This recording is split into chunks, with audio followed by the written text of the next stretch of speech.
பிஸ்மில்லாஹ் ரஹ்மான் ரஹீம். கண்ணிமிக்க சகோதர சகோதரிகளே, அல்லாஹின் நல்லடியார்களே, அஸ்ஸலாமு அலைக்கும் வரஹ்மத்துல்லாஹி வபரகாத்துஹு. அல்ஹம்துலில்லாஹ். அல்லாஹும்ம ஸல்லி அலா முஹம்மதின் வலா அலி முஹம்மதின் வபாரிக் வஸல்லிம். இன்னைக்கு நம்ம பாத்தீங்கன்னா ஒரு அற்புதமான ஒரு துவாவை தான் பார்க்க போறோம். நபி ஸல்லல்லாஹு அலைஹி வஸல்லம் அவர்கள் இதை நமக்கு கற்றுக் கொடுத்திருக்காங்க. இது நமக்கு குர்ஆன்ல வரக்கூடிய ஒரு சூறால இருக்கக்கூடிய ஒரு வசனமாகும்னு சொல்லலாம். இந்த ஒரு ஆயத்து இது நம்ம துவான்னு சொல்லலாம், திக்ருன்னு சொல்லலாம், இல்ல சூறால வரக்கூடிய ஆயத்துன்னு சொல்லலாம், எப்படி வேணா சொல்லலாம். ஏன்னா எல்லா அந்தஸ்தையும் இது பெற்றுக்கொள்ளும். அதே மாதிரி ரொம்ப முக்கியமாக இதை நபி ஸல்லல்லாஹு அலைஹி வஸல்லம் அவர்கள் நமக்கு சொல்லும் போதே சொல்லியிருக்காங்க.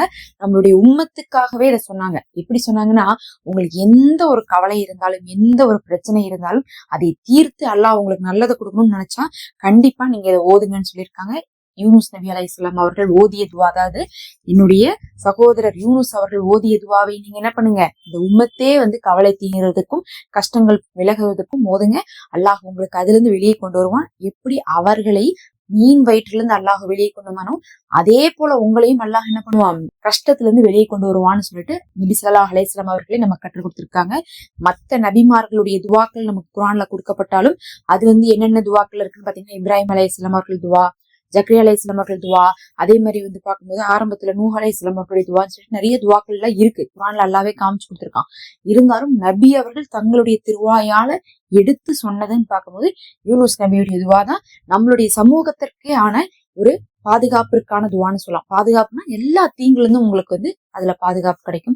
நான் நிறைய கஷ்டத்துல இருக்கேன், பண கஷ்டத்துல இருக்கேன், நான் எதிர்பார்த்த எதுவுமே நடக்க மாட்டேங்குது, ரொம்ப மனவேதனையோட நான் இருக்கிறேன் சிஸ்டர் அப்படின்னா கண்டிப்பா இதை ஓதுங்க. இதை ஓதி பார்த்தால் போதும். யூனுஸ் அலைஹிஸ்ஸலாம் அவர்கள் ஓதுனாங்கன்னு சொல்லப்பட்டிருக்கோ தவிர அவங்க எவ்வளவு நாளா ஓதுனாங்க அப்படிங்கிறது நமக்கு குர்ஆன்ல தெளிவா வரல. நம்ம நினைச்சுக்கிறோம் ஒரு வரியில படிச்சுட்டு யூனுஸ் நபி அவர்கள் மீன்குள்ள வயிற்றுக்குள்ள போனாங்க, போனோன்னுமே அதை சொன்னோன்னுமே வெளியே வந்துட்டாங்கன்னு நினைக்கிறோம். அப்படி கிடையாது. யூனுஸ் அலைஹிஸ்ஸலாம் அவர்களுடைய வரலாறு எல்லாம் எடுத்து படிக்கும்போது, தஃப்சீர்கள் எல்லாம் பார்க்கும்போது அவங்க மீன் வயிற்றுக்குள்ள போய் அங்க இருந்திருக்காங்க, ஒரு குறிப்பிட்ட நாட்கள் இருந்திருக்காங்க. அதனாலதான் அவங்க வயிற்றுக்குள்ளேயே இருந்தனால என்னாச்சுன்னா, அந்த திமிங்கலத்துடைய வயிற்றுக்குள்ள ஒரு ஆசிட் இருக்கும். பொதுவாவே மனிதர்களுக்கே வயிற்றுக்குள்ள ஆசிட் இருக்கும். அந்த ஆசிட் தான் சாப்பாடை ஜீரணமாக்கும். அப்படி பார்க்கும்போது அந்த திமிங்கலத்துடைய வயிறு அப்படிங்கிறது மனிதர்கள்லாம் போய் தங்கலாம இருக்கு, அந்த அளவுக்கு பெருசா இருக்கு. ஏன்னா ஒரு திமிங்கலம் அப்படிங்கிறது கப்பலை விட பெருசா இருக்கும். அப்படிங்கும்போது அதோடைய வயிற்றுக்குள்ள மனிதர்கள் அப்படிங்கிறது ஏதோ ஒரு மூலையில இருக்கக்கூடிய ஒரு உணவு தானே தவிர மற்றபடி அதோடைய வயிறே ஒரு பெரிய வீடு மாதிரி இருக்கும். அப்ப அந்த வயிறுடைய மேல்பரப்பு உள்பரப்பு அதெல்லாம் இருக்கும் பாருங்க, அதுக்குள்ள இருக்கக்கூடிய ஆசிட் அந்த உணவை ஜீரணிக்கிறதுக்காக சுரக்கப்படுது. அப்படி சுரக்கப்படும் போது அது யூனுஸ் அலைஹிஸ்ஸலாம் அவர்கள் மேல எல்லாம் பட்டு என்ன ஆயிருது, அப்படியே தோலெல்லாம் வெந்து போன மாதிரி ஆயிருது. ஏன்னா ஆசிட் இல்ல, அது ஒரு விதமான தோல் நோய் வருது. சிலர் அதை கேன்சர் வந்திருக்கு அப்படிங்கிற மாதிரி எல்லாம் சொல்றாங்க. ஏன்னா பாத்தீங்கன்னா குர்ஆன்ல அல்லாஹ் அவர்களை வெளியேத்தி என்ன பண்ணுவோம், அதோட விட்டோம் நல்லா சொல்ல.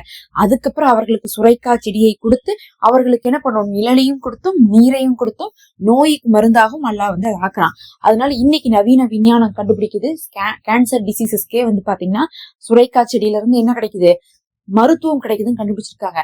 அதனால பார்க்கும்போது அவர்களுக்கு ஒரு விதமான தோல் நோய் வந்திருக்குது. அந்த சமயத்துல மீன் வயிற்றுக்குள்ள இருந்த போதும் அது வெளியே வந்த போதும் அதை கூட அல்லாஹ் சரி பண்ணிருக்கான். ஒரு பிரச்சனையில இருந்தாங்க, மீன் வயிற்றுக்குள்ள போனாங்க, அதுக்கப்புறம் மீன் வயிற்றுக்குள்ள இருந்து வெளியே வரதே ஒரு பிரச்சனையா இருந்துச்சு. வெளியே வந்தாங்க, வெளியே வந்ததுக்கு பிறகு அவர்களுக்கு தோல் முழுவதும் நோய் ஏற்பட்டுருந்துச்சு. அது என்ன நோய் அப்படிங்கிறது தெளிவா சொல்லாட்டினாலும் ஒரு நோய் ஏற்பட்டுருந்துச்சு. அந்த நோய்க்கும் அல்லாஹ் குணம் கொடுத்தான். அப்ப நீங்க எத்தனை பிரச்சனைல இருந்தாலும் சரி, அத்தனை பிரச்சனையில இருந்தும் இந்த யூனுஸ் நபி அவர்களுடைய துவா உங்களை வெளியே கொண்டு வரும். அதை ஓதி பாருங்க. நிறைய கஷ்டத்தோட நம்ம இரவு நேரத்துல தூங்குவோம், என்னடா அது இன்னைக்கு நாள் ஃபுல்லா இப்படியா இருக்குன்ட்டு. கடைசி நேரத்துல இதை ஓதிட்டு, யா அல்லாஹ் எனக்கு எல்லாம் சரி பண்ணி வை, நீங்க ஓதிட்டு தூங்குங்க, அல்லாஹ் உங்களுக்கு சிறப்பா கொடுப்பான். எவ்வளவு முடியுமோ அவ்வளவு ஓதுங்க. இதை ஒரு தடவை ஓதுங்க, 100 தடவை ஓதுங்க, 2000 தடவை ஓதுங்கலாம் இல்ல. உங்களால முடிஞ்ச அளவுக்கு ஓதுங்க. ஒரு தடவை ஓதுனாலும் சரி, எவ்வளவு ஓதுனாலும் சரி. ஒழுவு தேவையில்லை, தொழுகை இருக்கணும்னு அவசியம் இல்லை. துவாவெல்லாம் ஓதுறதுக்கு மனசார ஓதிட்டு அல்லாஹ்வை நம்பிப்படுங்க. அல்லாஹ்வே போதுமானவன். நம்ம அமல்களை குறுகிய நேரத்துல தொகுத்து கொடுத்துட்டு இருக்கோம். மறக்காம சப்ஸ்கிரைப் பண்ணிக்கோங்க. நம்ம சேனல்ல மெம்பர்ஷிப் இருக்கு, ஹதியாவாக அதை ஜாயின் பண்ணிக்கோங்க. உங்களுக்காக நம்ம தினமுமே நினைவு வச்சு துவா செய்து கொண்டுதான் வரோம். அஸ்ஸலாமு அலைக்கும்.